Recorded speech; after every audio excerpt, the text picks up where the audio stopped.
राजद के प्रदेश अध्यक्ष जगदानंद सिंह ने पीएफआई और आरएसएस विवाद पर अपनी प्रतिक्रिया दी है। साथ ही पीएफआई से जुड़े संदिग्धों की गिरफ्तारी पर भी उन्होंने पलटवार किया है।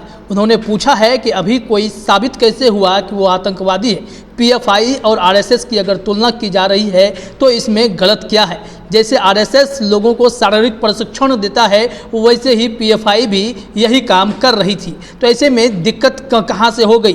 और जो लोग पाकिस्तान में फ़ोन पर बात कर रहे थे वो तो उनके रिश्तेदार होंगे। ऐसे में आप कैसे कह सकते हैं कि पाकिस्तान से बात करना वो गलत हो गया। इन्होंने पटना के एसएसपी मानवजीत सिंह ढिल्लों की बातों का भी समर्थन किया। उन्होंने कहा कि उन्होंने कुछ भी गलत नहीं कहा है। साथ ही साथ उन्होंने मोहम्मद जुबैर के मामले को भी छेड़ दिया और उन्होंने कहा है कि मोहम्मद जुबैर को क्यों गिरफ्तार किया गया, क्योंकि वह जो ट्वीट कर रहे थे, कमेंट कर रहे थे। उन्होंने स्पष्ट रूप से कहा कि ये जो ट्वीट था वो काफ़ी पुराने ट्वीट थे, कई लोगों ने इसे ट्वीट कर चुका था, फिर भी इसे गिरफ्तार करना कहीं से जायज़ नहीं है। उन्होंने तमाम तरीके के हमले बीजेपी सरकार पर किए हैं। आइए सुनते हैं जगदानंद सिंह ने और क्या कुछ कहा है।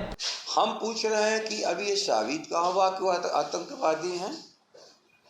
ये तो नवाजियों को और दाढ़ी वाले व्यक्तियों को मुसलमान समझ करके काट रहे हैं। ये तो नाटक करके नमाज का अपने लोगों को कैडर से नमाज पढ़वा करके माल में खड़ा कर रहे हैं कि इस माल में क्यों नमाजी आ गए। ये तो बिल्कुल दंगाई लोग हैं। हमें समझ में नहीं आ रहा है कि केवल आप पकड़ते चले जा रहे हो और तब जब इस पटना का एसएसपी बोलता है ये संगठन आरएसएस की तरह है, जो शारीरिक बनावट को दुरुस्त करने के लिए लोगों को प्रशिक्षण देता है, तो उस समय छिड़ जाते हो। इस आईपीएस को नौकरी से हटा दो। और जब देश कहता है कि आरएसएस को मत आगे बढ़ने दो, तो उस समय चिढ़ होती है कि हमारे राष्ट्र की सेवा के लिए बने हैं। इसका जवाब है इनके पास। अशोक चक्र से सम्मानित हमारा आईपीएस अफसर, कंधे पर शोभा नहीं है अशोक चक्र की, वह एक राष्ट्र का सबसे सशक्त और पहचान है। और वह आदमी पहचान करके जब आपको कहता है कि आरएसएस एक दंगाइयों की, कमजोरों की, सताने वाली, वो शब्द उसके नहीं हैं, लेकिन जो आरएसएस पर उसका आरोप है उसी के बराबर इस संगठन को मान रहा है। तब आरएसएस पर क्यों नहीं? ये आरएसएस कौन बढ़ रहा है? तो नीतीश ने आरएसएस को बढ़ने दिया। और इनसे भयभीत लोग भी चाहते हैं कि हमारा संगठन हो, जब हम पर हमला हो तो हम अपने को बचा सकें, अपने लोगों को बचा सकें।